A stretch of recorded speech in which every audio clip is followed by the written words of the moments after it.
नहमदुहु व नुसल्ली अला रसूलिल करीम, अम्मा बाद। मोहतरम हाज़रीन, ये मसला एक बार फिर वजाहत तलब है कि आखिरी अशरे में हम अल्लाह के नबी सल्लल्लाहु अलैहि वसल्लम की सुन्नत पर अमल करें या असलाफ की सुन्नत पर। यह अभी भी कंफ्यूजन का बाइस बना हुआ है। लोग अभी तक इस मसले को समझ नहीं पा रहे हैं कि आखिरी अशरे में हम इमाम के साथ 8 रकात और 3 रकात पढ़ें या 8 रकात पढ़ के वित्र बाद में पढ़ लें।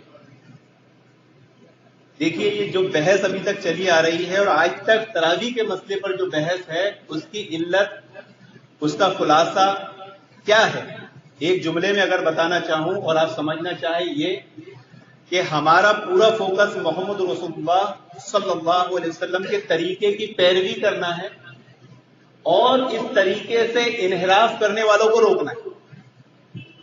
हमारी बहस, हमारी तरबियत, हमारे दर्स का मकसद यही है, हमारी दावत का मकसद यही है कि लोग मोहम्मद रसूलुल्लाह सल्लल्लाहु अलैहि वसल्लम के तरीके की पैरवी करें और इससे इन्हिराफ ना करें। ये 8 और 20 का जो झगड़ा है, ये यही है। अब देखिए, आखिरी अशरा चल रहा है, कल भी एक ताज़रात गुजरी। अल्हम्दुलिल्लाह बाज़ हज़रात ने इमाम साहब के साथ 8 रकात वित्र पढ़ी, 8 रकात तरावी पढ़ी, 3 वित्र पढ़ी, लेकिन वो रात में भी नवाफिल का एहतमाम कर रहे थे। एक सवाल भी आया था कि वित्र के बाद नफिल पढ़ सकते कि नहीं। तो पढ़ सकते नहीं पढ़ सकते अलग बहस है। सबसे पहले इस नुक्ते को समझिए, कहीं इसमें नबी करीम सल्लल्लाहु अलैहि वसल्लम के तरीके से इन्हिराफ तो नहीं है, उससे आगे बढ़ जाना तो नहीं है। आप देखेंगे, और ये कड़वी बात है, आप लिख लीजिए, क्योंकि तरबियत दर्स का मकसद यही होता है कि लोगों को आगाह किया जाए। वो हजरात जो वित्र तरावी में पीछे बैठे रहते हैं और रुकू में आके शामिल होते हैं, उन्हें रात में नवाफिल पढ़ने का बड़ा ख्याल होता है। उनके लिए नबी का तरीका काफी नहीं लगता। जो कयाम अल्लाह के नबी सल्लल्लाहु अलैहि वसल्लम ने आखिरी अशरे में 3 दिन किया, वो 8 रकात तरावी और 3 वित्र ही किया। पहली रात को जो पढ़ाया अव्वल वक्त में तो 11, दूसरी रकात को जब पढ़ाया आधी रात को तो 11, तीसरी रकात तीसरे दिन जब पढ़ाया आधी रात से लेकर फज्र तक तो 11। क्या अल्लाह के नबी सल्लल्लाहु अलैहि वसल्लम से बात मालूम नहीं थी कि उम्मत को और इबादत की जरूरत होगी, वो और करेगी, मैं थोड़ा इनको तलकीन करूं, थोड़ा इनको अपने अमल से बात बता दूं। नबी का तरीका जब हमारी इबादत में आ गया, हमारे लिए काफी हो जाना चाहिए। और अगर हमारे दिल में ख्याल आता है कि और इबादत करूं, समझ लीजिए हमारे दिल में नबी के तरीके से इन्हिराफ के जज्बात अभी पैदा हो रहे हैं। हम उसको समझ नहीं पा रहे। हम दूसरे लोगों की दलील न लें। मक्का में रात में तहज्जुद होती है 10 रकात, वो दलील मत बनाए। वो एक दुनिया का सेंटर है, वहां पूरी दुनिया के लोग आते हैं। इख्तिलाफ और फितने से बचने के लिए अमल किया जाता है। पूरे सऊदी अरब में अमल नहीं होता। कोई मस्जिद हरम, मस्जिद नबी के बाद ही अमल दिखा दे, दिखा सकता है? तो पूरे सऊदी अरब को नहीं मालूम ये बात कि आखिरी अशरे में एक बढ़ा लेना चाहिए। एक मसला हो, हम पहले ही अमल करते थे, मैं भी करता था, आपने भी किया। जब हमारे सामने सही बात आ जाए तो जो हम करते थे उसको भूल जाए, उस लकीर के फकीर न बने कि हम पहले क्यों करते थे। एक भाई आया, बोले भाई ऐसा कर, तो पहले क्यों करते थे? इसके लिए अल्लाह रब्बुल आलमीन ने हमको मुकल्लफ नहीं बनाया। जितना इल्म आपके पास पहले था, आपने अमल किया, अल्लाह रब्बुल आलमीन कबूल करेगा।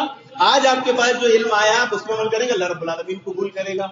आपकी इज्तिहादी कोशिश को अल्लाह रब्बुल आलमीन देखेगा, ये नहीं देखेगा कि वो सही था या गलत। वो दिलों के हाल अल्लाह रब्बुल आलमीन बेहतर जानता है। तो जब हमारे सामने नबी का तरीका आ गया 8 और 3 का, तो इसके बाद इबादत को बढ़ाना ये खतरे की तरफ जाए। अब मजीद एक बात है, किसी बात हजरात है जो चाहते हैं वाकई इबादत ज्यादा हो, तो उनको हम तरीका बताते हैं। उनके लिए भी तरीका है और सुन्नत तरीका है। नबी के तरीके को छोड़ के उम्मतियों का तरीका ना ले, नबी का तरीका। देखिए, नबी करीम सल्लल्लाहु अलैहि वसल्लम ने पहले दिन कैसे पढ़ी? अव्वल वक्त में 11 पढ़ी। दूसरे दिन कैसे पढ़ी? आधी रात में 11 पढ़ी। तीसरे दिन कैसे पढ़ी? आधी रात से लेकर फज्र के तुलू होने तक। यानी सहाबा इकराम को डर था कि कहीं सहरी न चली जाए। तो अगर आपको वाकई ही ज्यादा इबादत करना है, तो आप इस 11 रकात के कयाम को लंबा करें, रकातों को ना बढ़ाएं। آپ کیا کریں؟ قیام کو لمبا کریں. اب اس کی ترکیب کیا ہے؟ بولے امام صاحب سے تو ہم آگے بڑھ نہیں سکتے نا، جتنی دیر کا قیام امام صاحب کرائیں گے اتنا ہی کریں گے، اس سے آگے تو نہیں بڑھ سکتے. تو ضروری نہیں آپ امام صاحب کے ساتھ قیام کریں. اگر آپ کے دل میں واقعی عبادت زیادہ کرنے کا جذبہ ہے تو آپ امام صاحب کے ساتھ فرض پڑھ کے ہٹ جائیں اور پھر رات میں پڑھے الحمدللہ. 12 بجے سے تراویح اسٹارٹ کریں، سحری تک کریں، لوگوں کے لیے مثال بنے، لیکن نبی کا طریقہ نہ چھوڑیں. یہ جھگڑا، یہ اختلاف، ہمارا نہج، ہمارا منہج، ہماری دعوت نبی کریم صلی اللہ علیہ وسلم کے طریقے پر لوگوں کو لانا ہے اور اس طریقے سے انحراف کرنے والوں کو روکنا ہے، چاہے وہ جان بوجھ کے ہو، چاہے وہ انجانے میں ہو، چاہے وہ اجتہادی غلطی میں ہو. تو پھر بات سمجھ لیجئے کہ جب ہم نے امام صاحب کے ساتھ 8 رکعت تراویح اور 3 وتر پڑھ لی، ہمارے لیے پوری رات کا ثواب لکھ دیا گیا.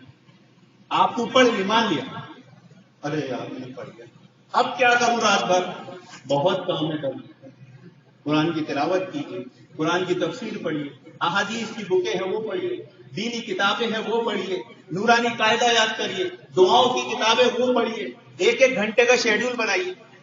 1 گھنٹے تک تلاوت کروں گا، تلاوت کے بعد 1 گھنٹہ تفسیر پڑھ لوں گا، آدھا گھنٹہ پڑھ لوں گا، تھوڑی دیر آرام کر لوں گا، پھر آدھا گھنٹہ میں حدیث کی کتاب نکال لوں گا، پھر آدھا گھنٹہ میں دعا کی کتاب نکال لوں گا.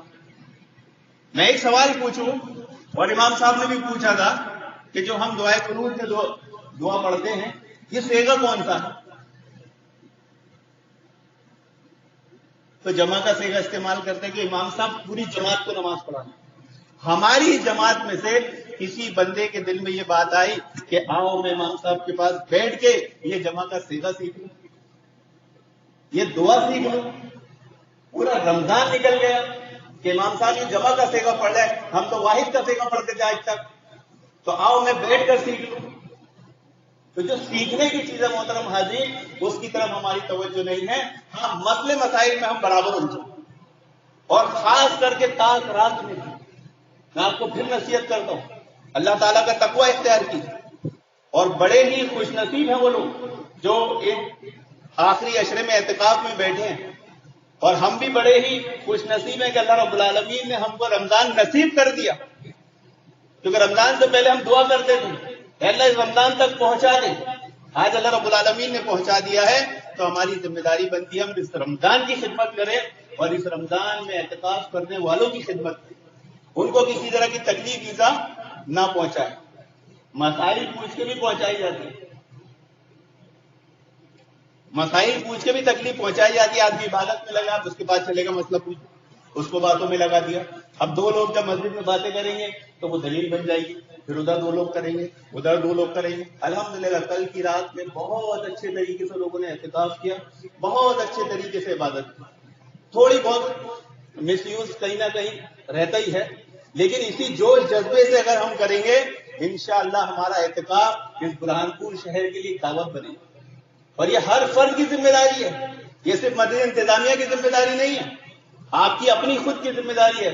آپ جواب دہ بن کے یہاں بیٹھے کہ کسی بھی طرح کا کوئی نظم و نسق بگڑنا نہیں پائے. اللہ رب العالمین سے دعا کہ اللہ رب العالمین ہمیں کتاب و سنت کے مطابق عمل کرنے کی توفیق عطا فرمائے اور ایمان کی حالت میں ثواب کی نیت سے قیام کرنے کی توفیق عطا فرمائے.